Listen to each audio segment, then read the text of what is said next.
कम होने के कारण अब आर्मी के सोल्जर्स तक को सैलरी मिलना बंद हो जाता है, जिससे दोबारा लोगों का अपने फेरोज पर से ट्रस्ट खत्म हो जाता है और इजिप्शियन साम्राज्य दोबारा बिखरना शुरू हो जाता है, जिसे देखकर ऐसा लगता है जैसे एक टाइम का पावरफुल लायन धीरे धीरे भूखा, बीमार और वीक होता जा रहा हो और आसपास के प्रेडेटर्स उसे थोड़ा थोड़ा करके काट रहे हो। और इसके बाद शुरू होता है थर्ड इंटरमीडिएट पीरियड, लगभग 700 से 600 बीसी का समय।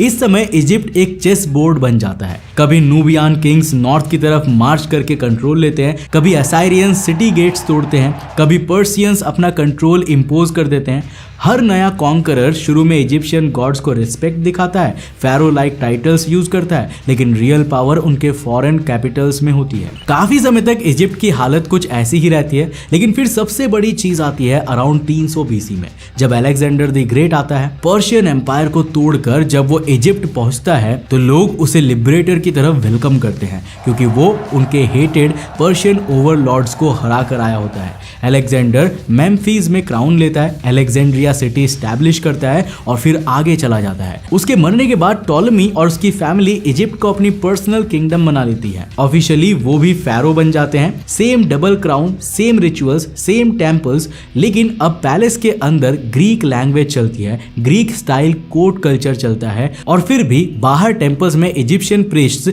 पुराने गॉड्स के लिए चैंट्स करते रहते हैं। ये एक डुअल आइडेंटिटी जैसा होता है, ऊपर से इजिप्शियन मास्क, अंदर से मेडिटेरेनियन पावर पॉलिटिक्स। इस डायनेस्टी की सबसे लास्ट और सबसे फेमस रूलर होती है क्लियोपैट्रा 7th। यहाँ हम इजिप्शियन सिविलाइजेशन के लगभग अंत तक आ चुके हैं और समय होता है अराउंड 50 बीसी। क्लियोपैट्रा को हम अक्सर सिनेमा में गोल्डन रूम्स और एग्जॉटिक ड्रेसेस में देखते हैं, पर रियलिटी ये थी कि क्लियोपैट्रा बहुत ही इंटेलिजेंट और पॉलिटिकली शार्प थी।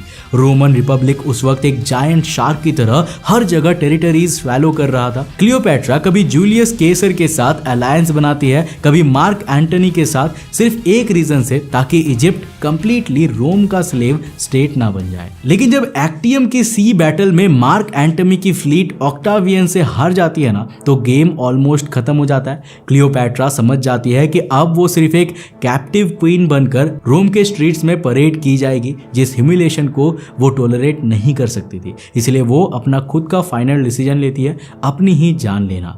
लेजेंड के हिसाब से उसने एक पॉइजनस स्नेक से अपने आप को डसवा लिया था। अब उसके मरने के बाद 30 बीसी में इजिप्ट ऑफिशियली रोमन प्रोविंस बन जाता है, जो कुर्सी कभी नार्मर, जोसर, खुफू, हात्शेस्पुत, तुथमोस, अखेनातन, तूतनखामन, रामेसेस जैसे फेरोज की थी, जिन्हें हजारों सालों तक गॉड किंग का लेवल दिया गया, वो अब एक फॉरेन एम्परर के एडमिनिस्ट्रेटर्स के लिए सिर्फ एक और पोस्टिंग बनकर रह जाती है। पिरामिड्स रेगिस्तान में खड़े रहते हैं, लेकिन उनके आसपास अब रोमन सोल्जर्स मार्च करते हैं और उनके लिए ये सिर्फ पुराने जमाने की अजीब सी बिल्डिंग होती है। यही था इजिप्शियन सिविलाइजेशन का पूरा सफर, राइज, पावर, गॉड किंग्स और फिर धीरे धीरे कोलैप्स। ये कहानी हमें एक सिंपल सच दिखाती है, जब भी कोई सिस्टम अपने रूलर्स को भगवान बना देता है, सवाल पूछना बंद कर देता है और पावर को इंसानी लिमिट से ऊपर रख देता है, तो सिस्टम का गिरना सिर्फ टाइम का गेम होता है। इजिप्ट के फेरोज ने खुद को इमॉर्टल समझा, पिरामिड्स बनवाए, श्राप लिखे, लेकिन वक्त ने सबको एक ही चीज याद दिलाई, कोई भी सिविलाइजेशन स्टोन में लिखी हुई नहीं होती। आज पिरामिड्स खड़े हैं, पर उनके भगवान, राजा सिर्फ कहानी बन चुके हैं। और शायद ये ही हिस्ट्री का सबसे बड़ा मैसेज है। पावर चाहे कितनी भी डिवाइन लगे, अगर वो अकाउंटेबिलिटी और रियलिटी से कट हो जाए तो अंत में सिर्फ एक तारीख बनकर रह जाता है। उम्मीद है दोस्तों कि इस वीडियो से आपने काफी कुछ नया सीखा होगा और आपको ये वीडियो काफी इंटरेस्टिंग लगी होगी। अगर लगी तो इस वीडियो को लाइक कर देना, अपने दोस्तों के साथ जरूर शेयर करना। अगर आप नए उस चैनल पे तो चैनल को सब्सक्राइब करने के साथ साथ नोटिफिकेशन बेल को ऑन कर देना। और अगर आपको ये वीडियो पसंद आए ना, तो मैं आपको रेकमेंड करूंगा कि आप अगली वीडियो इसे जाकर जरूर देखना, जिसमें हमने बात किया है मॉन्स्टर ऑफ द ओशंस के बारे में। समुद्र के अंदर कुछ ऐसे मॉन्स्टर छिपे हुए हैं जिसके बारे में हमारे प्राचीन लेखों में लिखा रहता है, लेकिन हम उन्हें आज तक मिथिकल मानते थे। लेकिन आज की साइंस कहती है कि वो मिथिकल क्रिएचर्स वाकई में एग्जिस्ट करते हैं, लेकिन कहां पर, जानने के लिए इस वीडियो को जाकर देखना बहुत इंटरेस्टिंग है। मैं मिलता हूं आपको नेक्स्ट एपिसोड के साथ, तब तक के लिए बाय, जय हिंद।